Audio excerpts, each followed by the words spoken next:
In the spring of 1996, in a peaceful suburb in Ohio, a young woman went missing without warning, and authorities were left with nothing.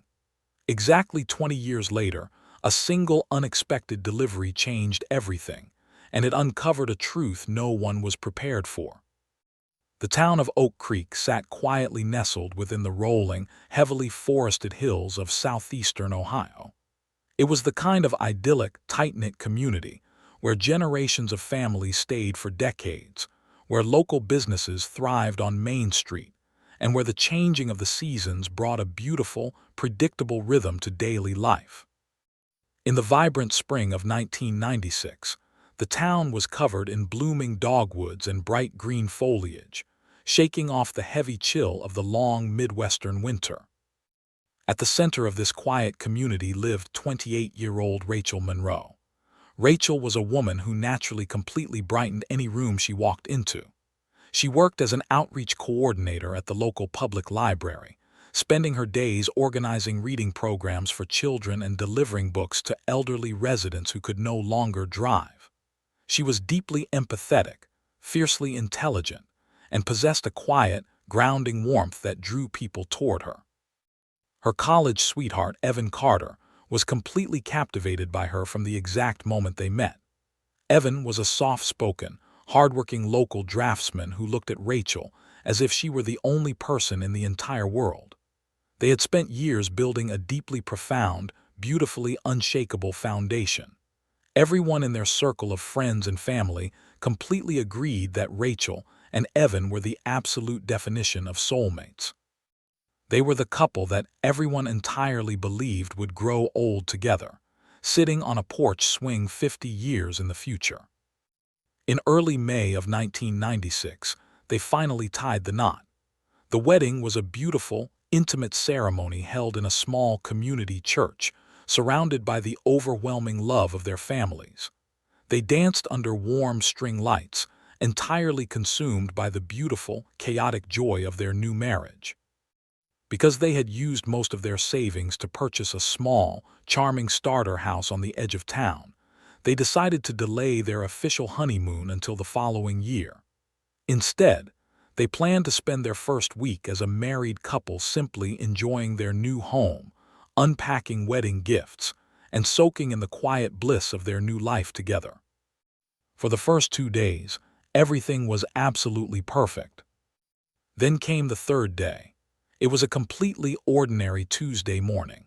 The sky was a brilliant, cloudless blue, and a warm spring breeze moved through the tall oak trees. Evan woke up early, brewed a fresh pot of coffee, and kissed his new bride before heading back to work at his drafting firm. Rachel had taken the entire week off from the library. She told Evan over breakfast that she planned to spend the beautiful afternoon driving around the county to hand-deliver personalized thank-you cards to several of her elderly relatives who lived in the surrounding rural areas.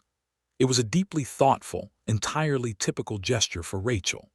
She packed a small canvas tote bag with the handwritten envelopes, gave Evan a warm hug, and told him she would be home by 5 o'clock to make dinner. Evan smiled, told her he loved her, and drove away, entirely unaware that the perfectly safe, beautiful world they had just built was only hours away from completely collapsing.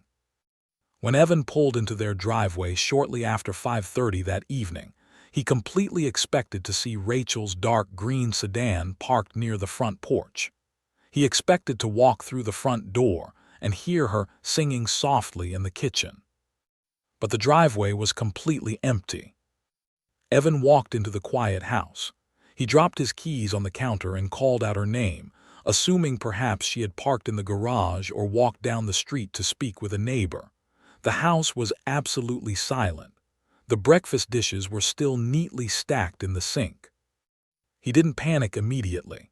He logically assumed she had simply lost track of time talking to one of her incredibly chatty aunts, or perhaps she had stopped at the grocery store on her way back into town. He changed out of his work clothes, sat on the living room sofa, and turned on the evening news. An hour passed. The bright spring sun slowly began to set, casting long, heavy shadows across the living room floor. By 7 o'clock, a tiny, cold seed of confusion in Evan's chest began to rapidly mutate into a sharp spike of genuine worry. He picked up the heavy plastic landline phone on the kitchen wall and dialed the home of Rachel's oldest aunt, the last person on her delivery route. When the aunt answered, the cold worry instantly turned into absolute, suffocating terror. "She isn't here, Evan," the aunt said, her voice sounding completely confused.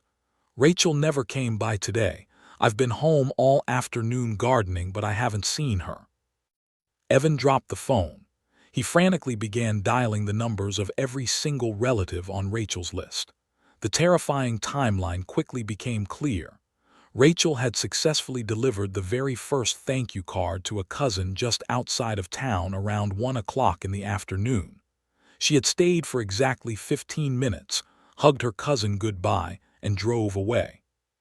Absolutely no one had seen or heard from her since. By 10 o'clock that night, an exhausted, profoundly terrified Evan Carter walked into the local county sheriff's office and officially filed a highly urgent missing persons report. Because Rachel was a highly responsible adult with absolutely no history of mental illness, the night shift deputies initially tried to calm Evan down, suggesting she might have experienced car trouble on a remote road without access to a payphone. But Evan fiercely, aggressively pushed back. He completely knew his wife. He knew that the profound love they shared was entirely genuine, and Rachel would absolutely never leave him waiting in the dark without finding a way to call. The following morning, as a heavy, cold rain began to fall over the Ohio hills, the massive, terrifying reality of the situation completely set in. A local park ranger, conducting a routine morning patrol along a deeply isolated stretch of county road, discovered Rachel's dark green sedan. The car was sitting quietly on the gravel shoulder, parked perfectly neatly near the heavily wooded entrance to a sprawling state nature preserve.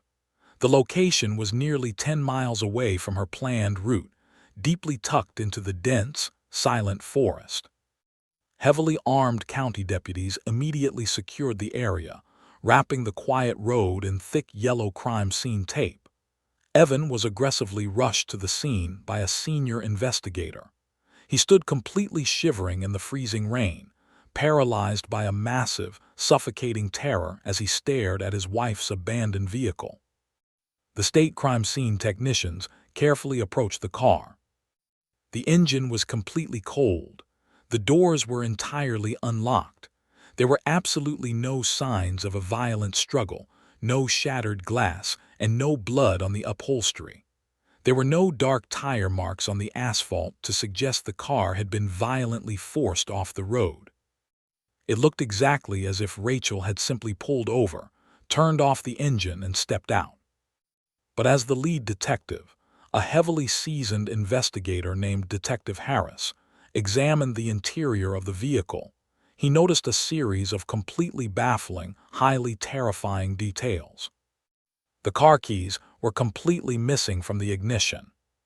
But sitting perfectly upright on the passenger seat was Rachel's leather purse. Her wallet, her identification, and the remaining stack of handwritten thank you cards were entirely untouched inside. But the most completely chilling, undeniably horrifying detail was resting quietly on the driver's side floorboard. Sitting perfectly side by side were Rachel's everyday walking shoes. She was not wearing them. She had entirely taken them off inside the vehicle. The entire psychological profile of the massive investigation instantly pivoted. A woman absolutely does not voluntarily take off her shoes to hike into a dense, heavily wooded nature preserve, especially in the middle of a cold spring afternoon. She had absolutely not wandered off to take a walk. She had either been violently abducted from the driver's seat before she could put her shoes back on, or she had completely, willingly stepped out of her car and directly into someone else's vehicle wearing only her socks. Massive search and rescue teams, heavily aided by trained tracking dogs, flooded the dense state nature preserve. They scoured the thick brush, the deep ravines, and the muddy hiking trails for days. But the highly trained dogs completely lost Rachel's scent the absolute second they reached the gravel edge of the road. She had never stepped foot into the forest. The investigators completely believed that Rachel had secretly arranged to meet someone on that quiet county road. Because there were no signs of violence, they assumed she completely trusted the person enough to unlock her doors and step into their vehicle. Evan completely, fiercely rejected the entire theory. He stood in the sterile sheriff's precinct, weeping with a raw, agonizing devastation, begging the detectives to keep looking for a violent stranger. He told them Rachel loved him completely. She absolutely possessed no secret life, no hidden lovers, and no reason to ever step into a stranger's car. Before we continue, if you enjoy real missing person mysteries like this, please subscribe. It really helps our channel grow. Despite Evan's desperate pleas, the local authorities were completely baffled. With no physical evidence of a crime and no witnesses coming forward, the massive search effort slowly began to stall. But exactly 5 days after Rachel vanished, the heavy wall of silence finally cracked. An elderly woman, who lived in a small farmhouse a few miles down the road from the nature preserve, quietly contacted Detective Harris. The woman had been watching the massive evening news coverage and suddenly remembered seeing something deeply important on that specific Tuesday afternoon. "I was driving home from the grocery store," the elderly woman explained, sitting nervously across from the detective. "I saw the young woman's green car parked on the gravel shoulder near the woods." Detective Harris leaned forward, his heart suddenly pounding a frantic rhythm. He asked the woman exactly what Rachel was doing. "She wasn't running, and she wasn't crying," the elderly woman stated firmly, delivering a massive, terrifying detail that completely shifted the investigation. "She was standing just outside her open car door in her socks. She was entirely calmly talking to someone who had pulled up directly beside her." "Who was she talking to?" Detective Harris demanded. "I couldn't clearly see the driver," the witness whispered, her voice filled with deep regret. "The sun was glaring completely off the windshield, but the vehicle was very specific. It was an older, heavily rusted blue pickup truck." Rachel had absolutely not been abducted by a stranger hiding in the woods. She had been completely intercepted on the road by a phantom driving a blue truck. Driven by this massive, completely unexpected clue, Detective Harris aggressively subpoenaed the historical phone records for Rachel and Evan's new house, desperately searching for any sign of a secret relationship or a hidden stalker. When the analog billing records finally arrived at the precinct, the detectives discovered a completely horrifying, deeply hidden secret. During the entire week completely leading up to her beautiful wedding, Rachel had secretly received over a dozen anonymous phone calls late at night. According to the records, the calls had all been completely answered by Rachel while Evan was working late at the drafting firm. None of the calls lasted more than 2 minutes, but Rachel had absolutely never mentioned a single one of them to her husband, her sister, or her best friends. She had been completely hiding a massive, terrifying secret in the days before she walked down the aisle, and whoever had been calling her from the dark was now the absolute last person to ever see her alive. The terrifying discovery of the secret phone calls violently shifted the entire focus of the state investigation. Detective Harris completely realized that if Rachel had been hiding a massive secret in the days leading up to her wedding, the person closest to her was absolutely the most likely suspect. The investigative spotlight immediately, aggressively turned directly onto Evan Carter. The detectives brought the deeply grieving, newly married husband back into the sterile interrogation room. They did not offer him a cup of coffee. They did not offer him sympathy. They aggressively placed the printed analog phone records completely across the metal table, fiercely demanding to know exactly why his wife was receiving secret calls in the dark. The detectives heavily leaned into the most common, statistically probable theory in any domestic disappearance. They completely assumed that Evan had somehow discovered the secret phone calls. They aggressively theorized that Rachel was having a hidden affair. Evan had violently confronted her about the older blue pickup truck, and in a massive fit of jealous rage, he had completely silenced his new bride. Evan sat in the cold room, his face completely pale, completely paralyzed by a profound, suffocating shock. "I absolutely never knew about the calls," Evan wept, his voice cracking with a raw, agonizing devastation. "She was completely happy. We were incredibly happy. I would never, ever hurt her." But the detectives relentlessly pressed him for hours, trying to violently, completely break his story.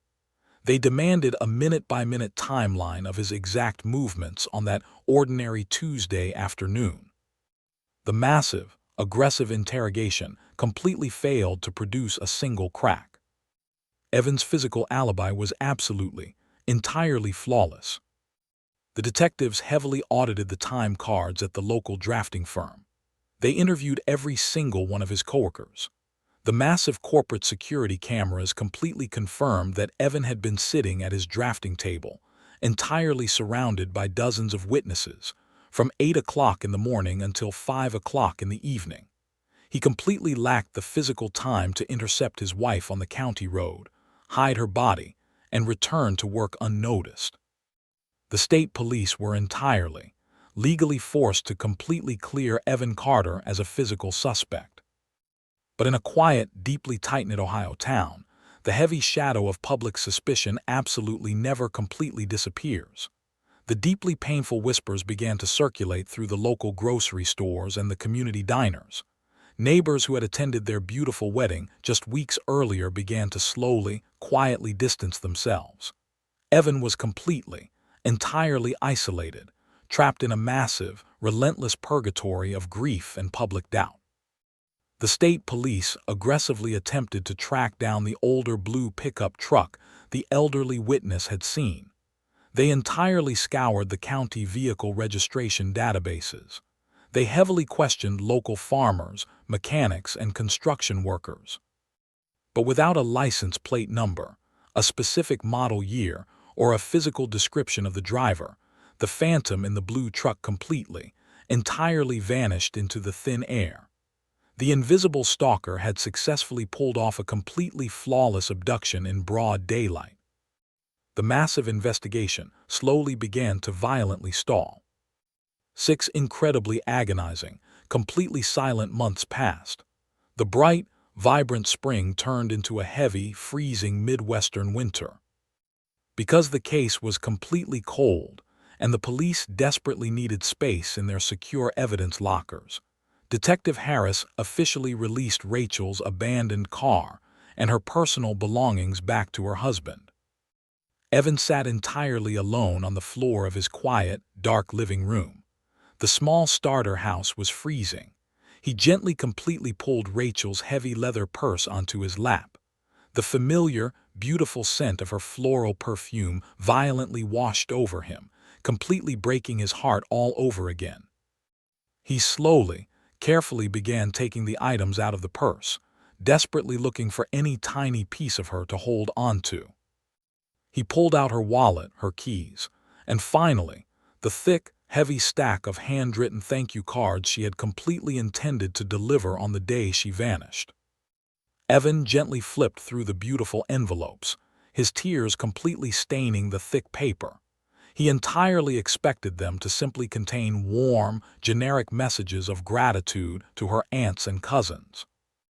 But as he reached the very bottom of the stack, he noticed one single envelope was completely different. It was absolutely not sealed. There was absolutely no name or address written on the outside. Evan carefully opened the blank envelope and completely pulled out the small card inside. His entire body went completely, entirely cold. The card was not a thank you note. Written in Rachel's highly distinct, deeply frantic handwriting was a massive, completely terrifying admission. But it was only a fragment. It was a single, heavily rushed, entirely unfinished sentence. If anything strange happens. The dark ink completely stopped right there. The pen stroke aggressively trailed off the edge of the paper, completely indicating she had been violently interrupted or suddenly overwhelmed by panic before she could entirely finish the thought. Evan aggressively rushed the terrifying note directly back to the police precinct. Detective Harris stared at the unfinished sentence, his mind completely reeling from the profound, devastating implication. Rachel had absolutely known a massive threat was closing in on her. She had entirely completely realized that the secret phone calls were escalating into physical danger. She had tried to secretly completely leave a breadcrumb of truth, heavily hiding it inside the stack of ordinary thank you cards, completely hoping Evan would eventually find it if she didn't make it home. But because the sentence was completely unfinished, it offered absolutely no names, no locations, and no specific clues. It was simply a massive, chilling scream into the dark. The deeply terrifying discovery of the hidden note completely reignited the media coverage for a few brief weeks, but it ultimately failed to completely break the massive wall of silence holding the case hostage. The brutal, completely unforgiving years began to slowly, aggressively pass. The quiet Ohio town eventually completely moved on. The heavy missing person flyers plastered across the telephone poles slowly entirely peeled away in the freezing rain.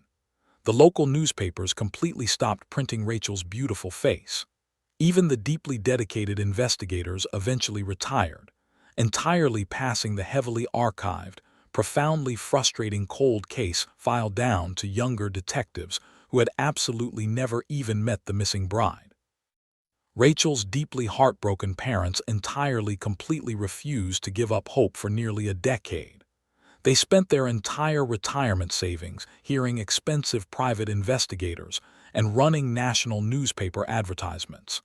But the massive, suffocating weight of the unknown eventually entirely, completely broke their physical health. They both tragically passed away within months of each other, completely carrying the agonizing, profound grief of absolutely never knowing exactly what happened to their beautiful daughter directly to their graves. But Evan Carter absolutely, fiercely refused to surrender. He was now a completely different man. He was entirely deeply weathered by the massive, heavy tragedy that had completely stolen his future. His friends constantly gently urged him to completely sell the small starter house, move to a new city, and finally try to rebuild his life. They begged him to entirely consider dating again, reminding him that Rachel would completely want him to be happy. Evan completely entirely refused. He absolutely never removed his silver wedding ring. He entirely completely refused to paint over the specific walls they had painted together during their first 2 days of marriage. He completely entirely remained inside the exact same house, faithfully, desperately paying the bills, absolutely terrified that if she ever somehow escaped the dark and tried to come home, she would find strangers living in their sanctuary. He became a deeply quiet, incredibly polite ghost in the community, entirely completely defined by the massive, unspoken tragedy of his missing wife. Exactly 20 incredibly long, profoundly agonizing years passed. It was now the vibrant, blooming spring of 2016.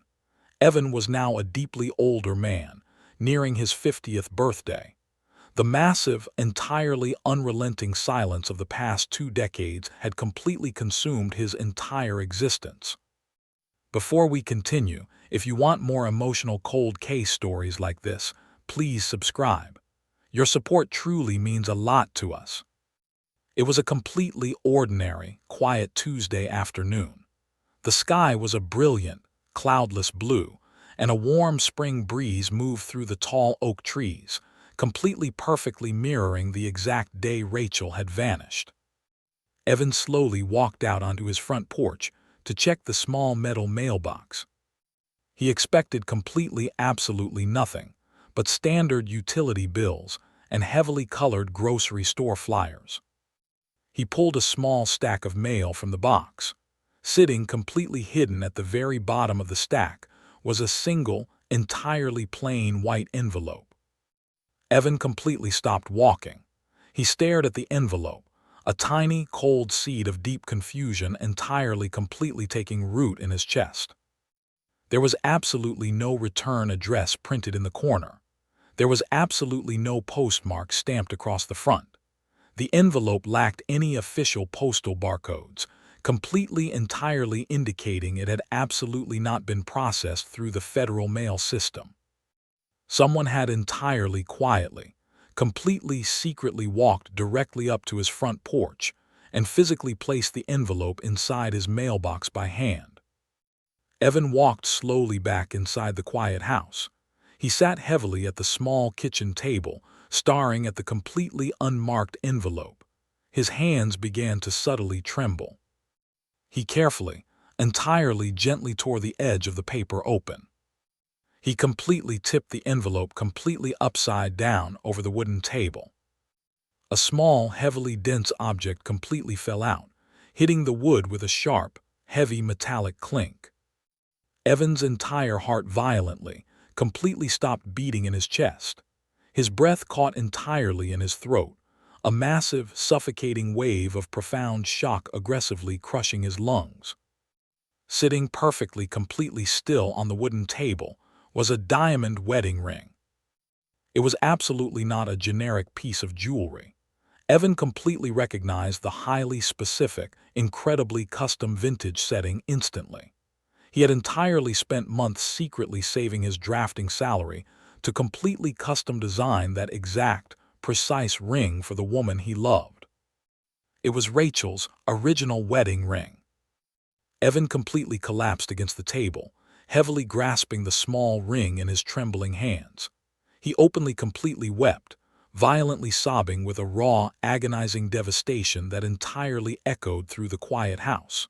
For 20 deeply agonizing years, the completely invisible monster had kept her hidden in the dark, and now, out of absolutely completely nowhere, a piece of her had finally returned home.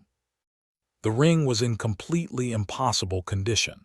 Despite absolutely missing for exactly 2 entire decades, the silver band was completely unblemished.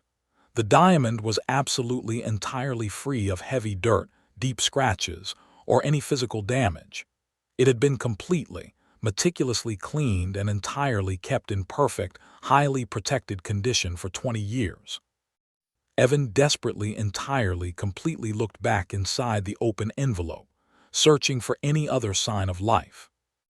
There was a single, small piece of standard white printer paper neatly folded inside.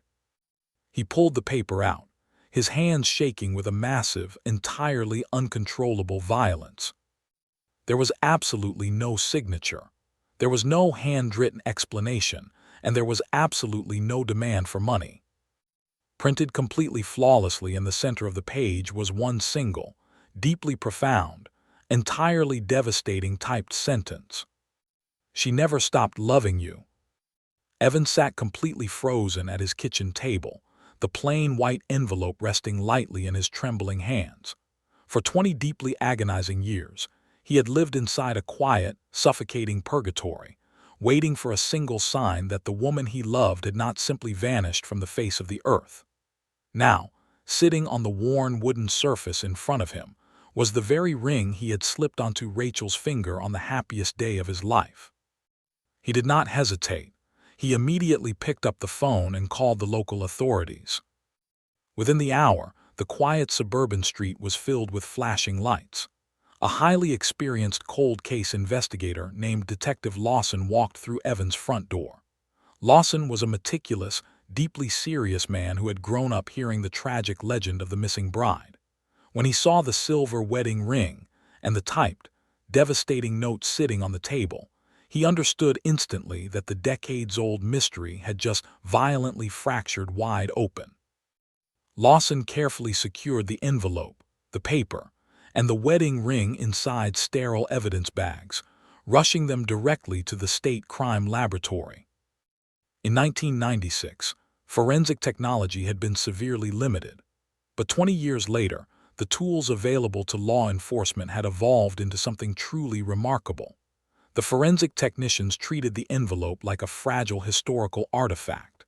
They carefully swabbed the interior of the paper for touch DNA and heavily analyzed the adhesive seal, hoping the sender had licked the envelope and left behind a microscopic trace of saliva. The initial results were incredibly frustrating. The sender had been deeply cautious. The envelope had been sealed using a damp sponge, leaving absolutely zero biological material behind. The paper had been wiped meticulously clean of fingerprints. The typed note had been printed on a standard, untraceable public library computer. But modern forensic science does not only look for human errors, it looks for environmental signatures. A forensic botanist placed the empty envelope under a high-powered electron microscope and ran a specialized vacuum over the fibers of the paper. Buried deep within the microscopic texture of the envelope, they found something incredibly specific. It was a tiny, almost invisible trace of heavy yellow pollen. When the botanist analyzed the microscopic structure of the pollen, the massive investigation finally caught its first geographical break. The pollen did not belong to the common oak or maple trees found in Oak Creek. It belonged to a highly rare, very specific species of pine tree that only grew in a deeply isolated, heavily rural pocket of southeastern Ohio, nearly 60 miles away from where Rachel's car had been found. The person who mailed the envelope had tracked that rare pollen into the post office or onto their clothes. The invisible phantom was hiding in that specific rural valley. Armed with a new, distinct search radius, Detective Lawson immediately returned to the heavily secured precinct basement to review the original 1996 case files. He wanted to cross-reference every single person who had ever been interviewed during the first week of the investigation to see if any of them owned property in that specific southeastern region.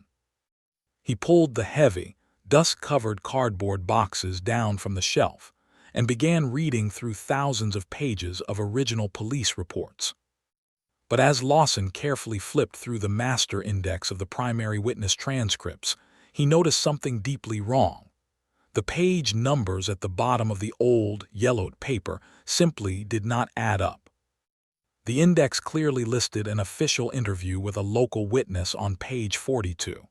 But when Lawson turned to that section of the binder, page 42 was gone. The entire section, spanning nearly 20 pages of official witness statements, had been completely, surgically removed. Someone inside the department, or someone with high-level access to the evidence room, had quietly purged the interview transcripts years earlier. Lawson's blood ran cold. The disappearance of Rachel Monroe wasn't just a tragic mystery, it was a deeply protected secret. Determined to find out exactly whose interview had been erased from history, Lawson tracked down the retired deputy who had originally typed the preliminary field notes during the first week of the search. The deputy was now living in a quiet nursing home, his health failing, but his memory of the Monroe case remained sharp and heavily burdened by guilt. When Detective Lawson sat down beside the elderly man's bed and asked about the missing pages, the retired deputy let out a long, heavy sigh. "I always knew someone would come asking about those pages eventually," the old deputy whispered, his voice trembling with years of suppressed regret. "I believed the man we interviewed that afternoon was lying through his teeth. But the lead investigator back then was so entirely focused on pinning the crime on the husband, he didn't want any conflicting theories ruining his case." Lawson pulled out his notepad, his heart pounding a frantic rhythm. "Who was the witness?" "His name was Ray Miller," the deputy answered. "He was a local mechanic who drove a tow truck for the county. He claimed he was driving down that rural road on the afternoon Rachel vanished and saw absolutely nothing. But he was sweating profusely in the interrogation room. His hands were shaking. His timeline made absolutely no logical sense. I wrote it all down, but a few days later, my supervisor told me Ray's alibi checked out and the transcripts were discarded." I never had enough proof to challenge him. Detective Lawson immediately ran Ray Miller's name through the modern state databases. The results were incredibly frustrating, yet they explained the sudden, unexpected arrival of the wedding ring. Ray Miller, the local mechanic, had passed away from a severe illness exactly 6 months before the anonymous envelope appeared in Evan's mailbox. The timing was absolutely impossible to ignore. The phantom who had kept the secret for 2 decades had finally died, and someone else who had access to his belongings had found the ring and mailed it back to the grieving husband.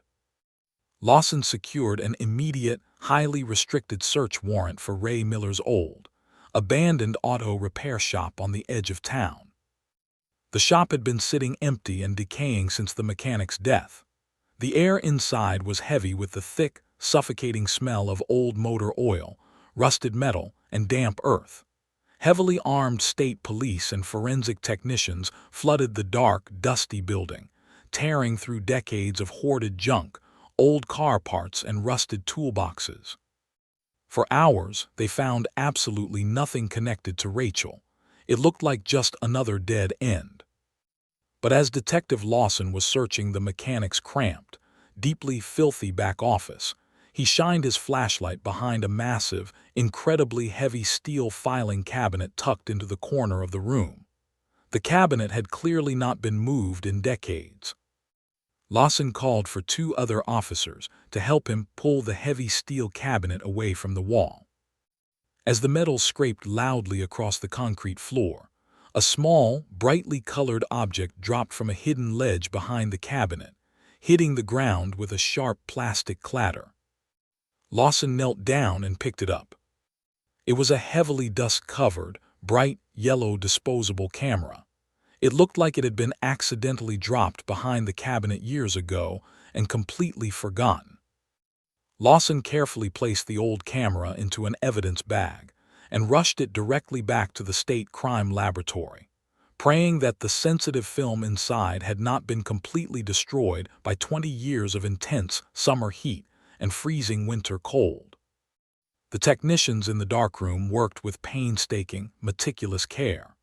Developing film that is 2 decades old is an incredibly delicate process, as the harsh chemicals can easily wash away whatever fragile images remain. The tension in the laboratory was suffocating as the technicians slowly pulled the strip of negatives from the chemical bath. As expected, time had been brutal. Most of the frames were completely ruined, appearing as nothing more than heavily distorted, dark gray smudges. But one single image, near the very end of the roll, had survived. When the technician enhanced the photograph and projected it onto the computer screen, Detective Lawson felt the breath completely leave his lungs. The photograph clearly showed Rachel's dark green sedan. But the terrifying detail was the location. The car was absolutely not parked on the gravel shoulder of the state nature preserve, where the county deputies had officially found it. The green sedan was parked in a deeply secluded, heavily wooded dirt alleyway, and parked directly in front of Rachel's car, hitched to a rusted tow cable, was the back half of an older blue pickup truck. Someone else had been there first. The mechanic had used his tow truck to physically move Rachel's vehicle. But the most devastating piece of evidence was sitting in the bottom right corner of the photograph. The disposable camera had a digital timestamp feature activated when the picture was taken. The bright orange numbers on the photograph read, 9:45 p.m. The massive, undeniable realization violently washed over Detective Lawson. The timeline the police had built their entire investigation upon was a complete, absolute lie.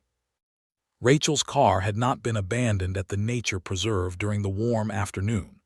The photograph proved that nearly 6 hours after she officially vanished, her vehicle was sitting miles away, hidden in the dark. The phantom had kept the car hidden until the cover of night, and then deliberately, meticulously towed it to the nature preserve to stage a false crime scene and completely confuse the tracking dogs. Everything the original investigators believed about Rachel's final hours collapsed in an instant. If you want more emotional cold case stories like this, please subscribe. Your support truly means a lot to us. Driven by this massive breakthrough, Detective Lawson refused to let the momentum die. He knew that if the original investigators had been completely wrong about the car, they might have been completely wrong about her final movements. Lawson contacted the regional telecommunications companies, utilizing modern digital recovery software to dig deep into the deeply archived, long-forgotten analog billing servers from the spring of 1996. He wasn't looking for calls made to her home. He was aggressively looking for any outgoing calls made using Rachel's personal calling card, which had been in her wallet. After 3 exhausting days of running algorithms through millions of lines of recovered code, the computer finally registered a hit. The discovery was chilling. Exactly 1 hour after she hugged her cousin goodbye on that quiet Tuesday afternoon, Rachel had pulled over at a rural gas station and used a public payphone. She had made one final, desperate phone call. The connection lasted for exactly 38 seconds before she hung up. Because it was the mid-90s, there was no audio recording of the conversation. There was no way to hear her voice or know what she said. But Detective Lawson had the receiving phone number. When he ran the 10 digits through the state directory, the name of the location flashed onto his screen, deepening the mystery into something far more profound and complex than a simple abduction. Rachel had not called her husband. She had not called the police. The 38-second call had been placed to a small, heavily secured community church located nearly 60 miles away, deep in the isolated valleys of southeastern Ohio, the exact same region where the rare pine pollen had originated. The massive discovery of the 38-second payphone call completely electrified Detective Lawson. The receiving number absolutely did not belong to a hidden lover, a shady mechanic, or a violent stalker. It belonged to a deeply quiet, highly secluded community church tucked away in the exact same rural Ohio valley where the rare pine pollen had completely originated. Lawson immediately drove the 60 miles south, winding through the heavy, dense forests of southeastern Ohio. As he pulled into the gravel parking lot of the small wooden church, the heavy, distinct scent of pine filled the cool air. The geographical connection was entirely undeniable. The invisible phantom, the wedding ring, and Rachel's final moments were all deeply, completely tied to this specific valley. The pastor of the church was an incredibly elderly, deeply gentle man who had served the small congregation for nearly 40 years. When Detective Lawson sat down in the quiet, dust-filled church office and placed Rachel's faded photograph on the wooden desk, the old pastor looked down, his eyes filling with a heavy, profound sadness. "I absolutely never knew her name," the pastor whispered, his voice trembling heavily with the weight of a deeply kept secret. "But I have entirely completely remembered her voice for 20 years." Lawson leaned forward, his heart pounding a frantic rhythm. He asked the pastor to completely explain exactly what happened during that 38-second phone call on the afternoon of the disappearance. "Our church secretly operated a highly confidential, completely underground safe house for women desperately escaping extreme domestic violence," the pastor heavily explained. "We completely kept it off the official grid to protect the families from the monsters hunting them." The pastor closed his eyes, entirely transported back to that ordinary Tuesday in 1996. "The phone rang right here on my desk," the pastor recalled, his voice completely cracking. A deeply frightened, highly frantic young woman was on the other end of the line. She was speaking incredibly fast. She didn't ask for money. She didn't ask for the police. She simply begged me, asking if we had immediate room to completely hide a family deeply trapped by fear. I told her we did. She said she was bringing them to me that evening, and then she abruptly hung up the phone. The massive, completely overwhelming realization violently washed over Detective Lawson. The entire psychological profile of the 20-year-old mystery was entirely, fundamentally wrong. Rachel Monroe had absolutely not been running away from her husband. She had not been meeting a secret lover, and she had not been targeted by a random, violent stranger on the side of the road. Rachel had been actively, aggressively executing a massive rescue mission. Lawson completely rushed back to Oak Creek and drove directly to Evan Carter's house. He sat across from the deeply weathered, entirely exhausted husband and completely explained the massive revelation. Evan sat completely frozen, his tears openly spilling onto the kitchen table as the profound, beautiful truth of his wife's brave heart finally came into the light. She had absolutely never abandoned him. She had been desperately trying to save someone else. Determined to find out exactly who Rachel had been trying to rescue, Detective Lawson asked Evan to bring out every single remaining box of Rachel's old personal belongings. Evan carefully carried a heavy, sealed plastic storage bin from the attic. It contained the items Rachel had kept in her office at the public library. Lawson meticulously sifted through the old reading programs, the heavily faded bookmarks, and the children's books. Deeply hidden at the very bottom of her old canvas tote bag, Lawson found a small, heavily worn black spiral notebook. He carefully opened the pages.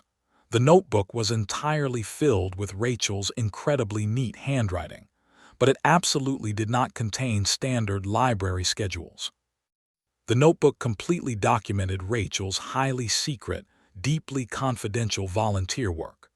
Without telling Evan or her family, Rachel had been secretly volunteering her time at a local women's support center in the months before her beautiful wedding.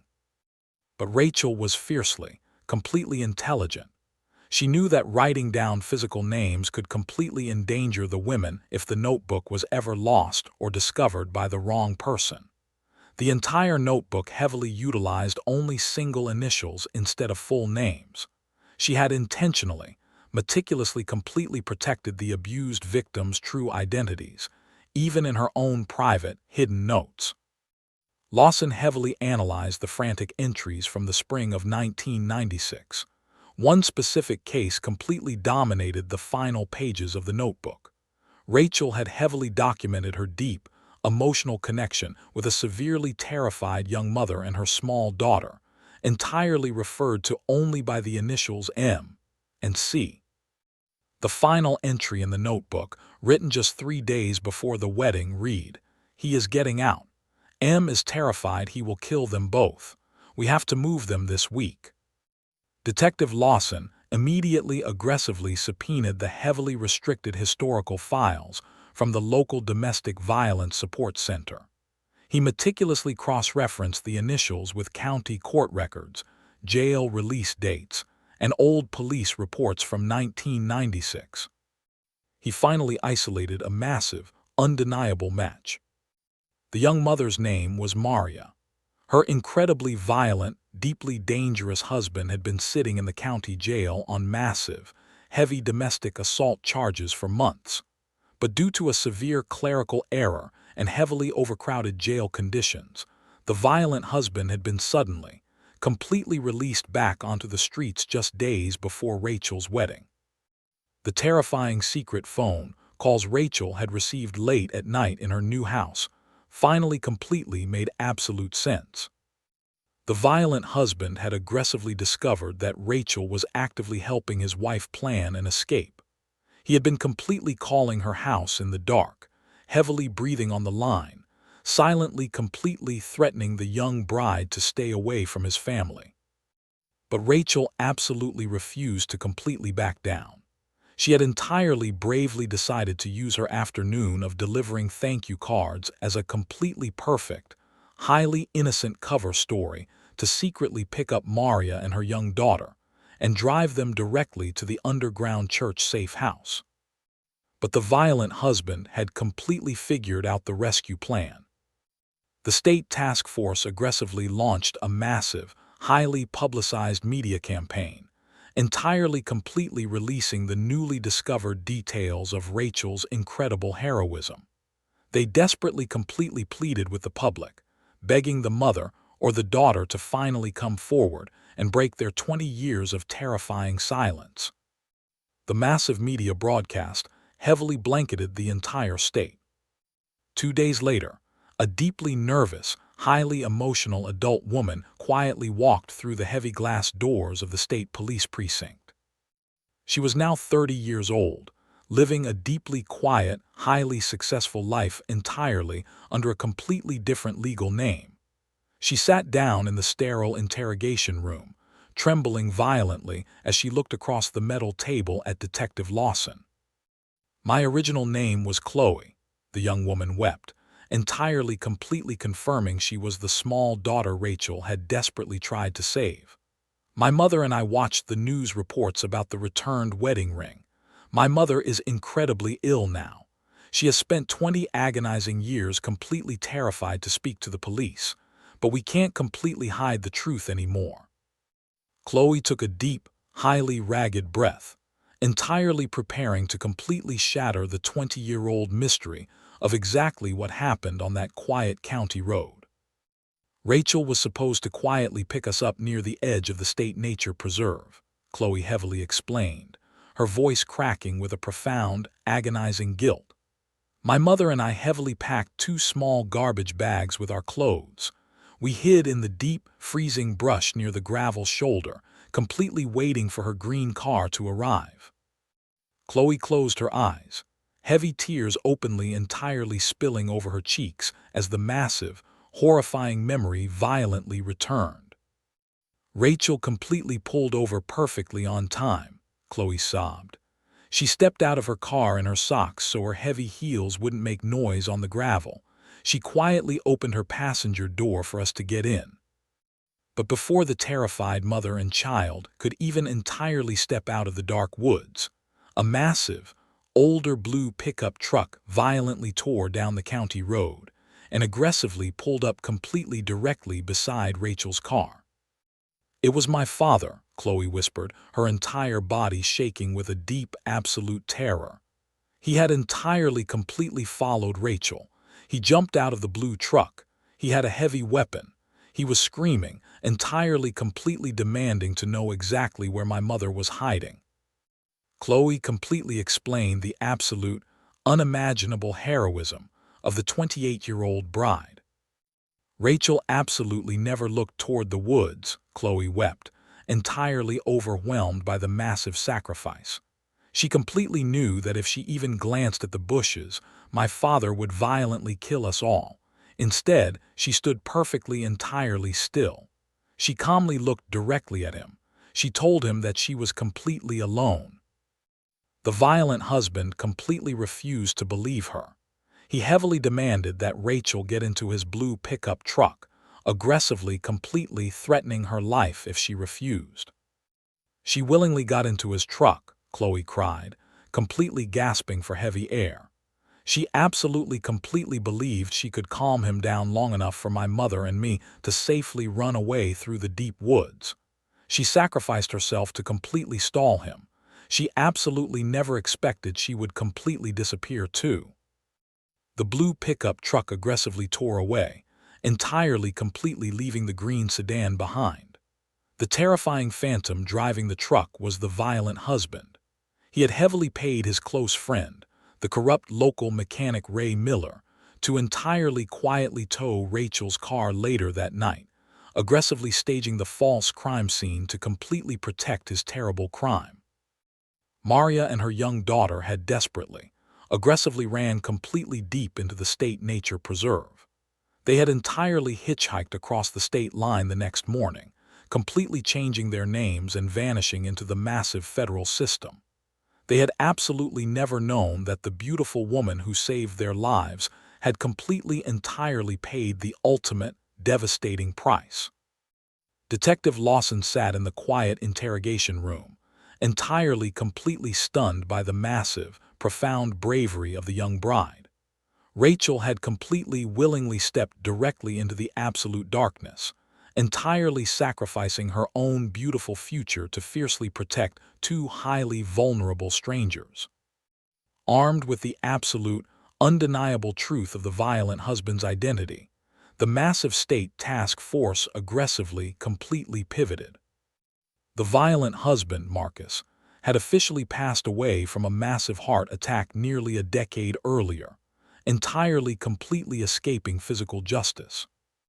But his heavy, deeply dark secrets were completely entirely buried on his old family property. The state police aggressively heavily audited the historical property records for Marcus's entire extended family.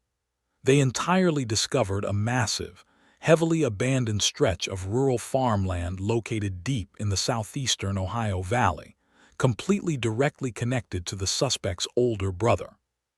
Heavily armed forensic recovery teams violently descended on the sprawling, deeply overgrown property. The massive fields were entirely filled with rusted farm equipment, dead weeds, and heavy, decaying wooden structures. For 3 deeply exhausting, heavily muddy days, the state police meticulously completely searched every single inch of the land. On the afternoon of the 3rd day, a highly trained forensic search dog aggressively hit on a completely collapsed, incredibly old wooden storage shed deeply hidden in the dense tree line at the absolute back of the property. Detective Lawson carefully completely pulled the heavy, rotting wooden boards away from the entrance.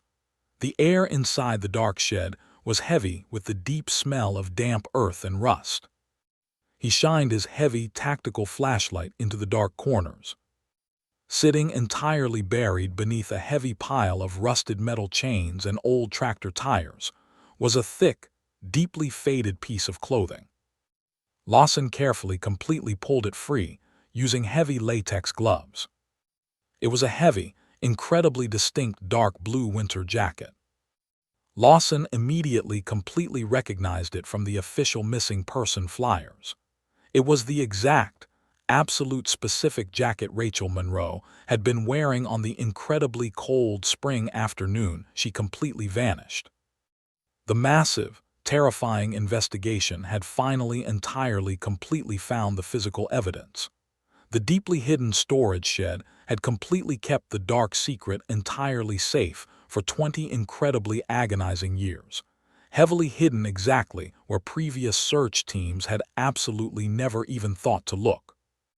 The absolute truth of exactly where Rachel was hidden was finally, completely imminent, and the massive, highly emotional conclusion to her incredible journey was only hours away from violently coming into the light. The massive, highly secure state crime laboratory completely confirmed the absolute, terrifying truth within hours. The deeply faded, heavily worn dark blue jacket completely entirely belonged to Rachel Monroe. The microscopic DNA extracted from the collar perfectly matched the missing bride. Detective Lawson stood in the freezing, completely dilapidated storage shed, his mind violently reeling from a massive, infuriating question. How had the massive, heavily armed state police search teams entirely completely missed this specific farm in 1996? Marcus, the incredibly violent husband, was an early person of interest. His extended family's land should have been completely, aggressively scoured. Lawson violently tore through the original, deeply archived police transcripts from the first week of the investigation, desperately completely looking for the massive failure. He finally entirely found it. It was an absolutely innocent, incredibly simple, completely devastating human error.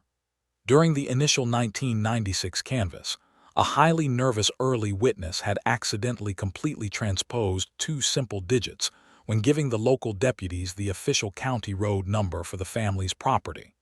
Instead of directing the massive search parties to Route 142, the witness had entirely completely directed them to Route 124. Because of that one microscopic, completely entirely accidental numerical mistake, heavily armed tracking dogs and helicopters had spent weeks aggressively searching the absolute wrong side of the county. That one simple error had completely entirely delayed the massive truth for 2 incredibly agonizing decades. Lawson aggressively pivoted the entire focus of the state investigation to the current owner of the massive farmland. The property completely officially belonged to Marcus's older brother, a deeply quiet, highly isolated man named William. But when Detective Lawson completely attempted to bring William into the precinct for a massive interrogation, he discovered that the heavy, brutal timing of the universe had entirely struck again. William had officially completely passed away from a severe, highly aggressive terminal illness exactly 2 weeks before the plain white envelope mysteriously appeared in Evan Carter's mailbox. The deeply complex, completely baffling timeline of the returned wedding ring finally entirely made absolute, undeniable sense. The state task force heavily audited William's deeply isolated estate. Inside his small, incredibly quiet farmhouse, Detective Lawson completely discovered the profound, deeply heartbreaking truth about the plain envelope. William had absolutely known what his violent younger brother had done. Hidden inside a deeply locked drawer in William's wooden desk, Lawson found a heavily rusted metal toolbox that had once completely belonged to Marcus. Marcus had completely given it to his older brother to store years before he died of a heart attack. When William had finally opened the rusted toolbox after his brother's death, he had completely discovered Rachel's silver wedding ring deeply hidden inside. William was completely consumed by a massive, profound, highly agonizing guilt. He entirely knew that the beautiful, innocent young bride had been violently murdered by his own brother to protect a terrifying secret. But William was deeply elderly, and he was absolutely terrified that if he completely went to the police, the massive media scandal would completely destroy the innocent lives of his own children and grandchildren. He entirely chose to keep the terrifying secret. But as William's terminal illness completely advanced, the massive, suffocating weight of the guilt became entirely too heavy to carry. He absolutely could not let the deeply grieving, entirely innocent husband live the rest of his life, completely believing that his beautiful wife had voluntarily abandoned him. Just days before he completely succumbed to his illness, William had meticulously, heavily cleaned the silver wedding ring. He had entirely driven to the public library, heavily typing the absolute only deeply true words he knew onto a piece of plain paper. He had quietly driven to Evan's quiet suburban street in the dark, heavily placing the envelope directly into the mailbox. He had entirely refused to reveal his identity, completely choosing to remain an anonymous ghost. But he had delivered the massive, profound truth. She had absolutely never stopped loving her husband. As Detective Lawson continued entirely tearing through William's locked wooden desk, he found one final, massive piece of physical evidence that the older brother had secretly left behind. It was a highly detailed, deeply private hand-drawn map of the sprawling rural farmland. In the very back corner of the heavy paper map, deeply marked with a small, completely quiet black cross, was a deeply secluded, heavily wooded ravine. Heavily armed state forensic recovery teams aggressively descended completely on the isolated ravine. The dense, freezing Ohio woods were incredibly quiet as the massive excavation finally began. For nearly 12 deeply exhausting, profoundly agonizing hours, the recovery teams completely sifted through the heavy, dark earth. And finally, just as the bright spring sun began to completely set over the beautiful Ohio Valley, the 20-year-old nightmare officially came to an end. The authorities gently recovered the highly preserved, deeply tragic remains of 28-year-old Rachel Monroe. When Detective Lawson completely made the heavy, devastating phone call to Evan Carter, the deeply weathered, entirely exhausted husband completely collapsed onto his kitchen floor. He wept with a raw, agonizing, completely unmeasurable devastation that entirely echoed through his small, quiet house. The deeply suffocating 20-year wait was finally entirely completely over. He finally exactly knew where his beautiful bride was. The massive state task force immediately completely held a highly publicized, entirely heavily attended press conference on the steps of the county courthouse. Detective Lawson stood in front of dozens of flashing cameras and national news reporters, completely officially clearing Rachel Monroe's name for the entire world to hear. He heavily detailed the massive, terrifying timeline of her final afternoon. He completely explicitly told the deeply stunned community that Rachel had absolutely not been running away from her beautiful new marriage. She had not been meeting a secret lover, and she had entirely completely not suffered a psychological breakdown. The official state investigation aggressively concluded that Rachel had completely, intentionally sacrificed her own physical safety to entirely protect a highly vulnerable mother and child.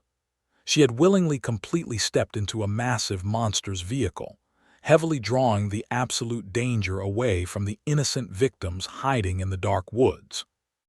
Rachel Monroe had entirely completely lost her beautiful life, while actively committing one of the most profoundly courageous, deeply selfless acts of absolute heroism the state of Ohio had ever entirely witnessed. The quiet town of Oak Creek was completely entirely shattered by the massive, overwhelming revelation. The deeply painful, highly toxic whispers that had completely heavily isolated Evan for 2 decades instantly entirely evaporated, completely replaced by a massive, profound outpouring of community grief and absolute reverence for the young bride. Weeks later, on a deeply beautiful, incredibly bright morning in late spring, the town finally entirely held Rachel's long-delayed, highly emotional memorial service. The small community church where she and Evan had completely joyfully married 20 years earlier was entirely overflowing with heavily weeping friends, deeply remorseful neighbors, and dozens of heavily decorated state police officers who had completely finally brought her home. Evan Carter stood near the front of the quiet church, his heavy silver wedding ring still completely shining on his left hand. He looked deeply exhausted, but for the absolute first time in 2 entire decades, the massive, dark shadow of the unknown was completely gone from his eyes. As the beautiful, highly emotional service slowly concluded, the heavy wooden doors at the back of the quiet church gently entirely opened. 2 incredibly nervous, deeply emotional women slowly walked down the center aisle. It was Maria and Chloe, the mother and daughter whose lives Rachel had completely entirely saved, had driven across the country to finally completely attend the service. They were completely safe, deeply successful, and entirely alive because a 28-year-old bride had completely refused to look toward the dark woods. They slowly approached Evan. Maria's face was entirely completely covered in heavy, profound tears. She gently completely took Evan's trembling hands in hers, weeping with a massive, entirely unmeasurable gratitude. She was the most completely beautiful, entirely brave soul I have absolutely ever known, Maria whispered, her voice completely cracking in the quiet church. We are completely entirely here today because she completely loved you, and she entirely loved the world. Maria reached into her heavy purse and completely pulled out a thick, heavily tied bundle of deeply faded envelopes. She gently completely placed the massive stack of letters directly into Evan's hands. Evan stared down at the completely incredibly familiar, highly distinct handwriting. Maria entirely explained the beautiful, profoundly devastating origin of the letters. During the deeply terrifying months before the wedding, when Rachel was secretly completely volunteering at the underground domestic violence center, she had spent her quiet breaks entirely writing private, incredibly beautiful letters to Evan. She had heavily written down all of her massive hopes, her beautiful dreams for their completely entirely perfect future, and her profound, deeply unshakable love for him. She had intentionally completely kept them hidden, heavily planning to secretly give the entire bundle to him as a deeply romantic gift on their very first wedding anniversary. When Rachel completely vanished, she had accidentally entirely left the bundle of letters behind in her hidden desk at the shelter. Maria had completely entirely taken them and heavily kept them entirely perfectly safe for 20 incredibly long years, completely waiting for the absolute exact day she could finally return them to the man Rachel loved. Evan completely held the heavy stack of letters against his chest, weeping with a beautiful, entirely agonizing, profoundly complete joy. Rachel had absolutely completely reached through time, entirely crossing 20 years of heavy darkness to finally completely tell him how much she loved him. Later that quiet afternoon, the community slowly completely gathered at the small, beautiful local cemetery located on a bright green hill overlooking the town. Evan entirely completely walked up to the incredibly beautiful, heavy marble headstone that finally, completely permanently bore his wife's true name. The sun was entirely completely warm, casting a beautiful, deeply peaceful golden light across the soft green grass. Evan knelt completely down in the quiet dirt. He reached into his pocket and gently completely pulled out Rachel's highly polished, perfectly clean silver wedding ring. He didn't speak with heavy anger, and he didn't weep with dark, suffocating despair. He completely entirely understood the absolute, profound magnitude of what his beautiful wife had done. He gently, completely entirely placed the silver wedding ring directly on top of the warm marble headstone. "Your journey is entirely completely over, my beautiful girl," Evan whispered quietly, his voice heavy with a profound, deeply beautiful peace. "The ring is finally completely home, and so are you." The completely terrifying, deeply agonizing mystery of Rachel Monroe ended absolutely not with a massive, violent revenge, but with the entirely completely undeniable, profoundly beautiful truth. Her sudden, massive disappearance had absolutely never been about running away from her beautiful life, and it had completely never been about entirely abandoning the man she so profoundly loved. It was the absolute, completely final act of extraordinary, deeply unimaginable courage from a completely ordinary, entirely beautiful young woman. And after 20 incredibly long, profoundly agonizing years hiding in the dark, her completely anonymous, deeply magnificent sacrifice was finally, absolutely entirely known to the entire world.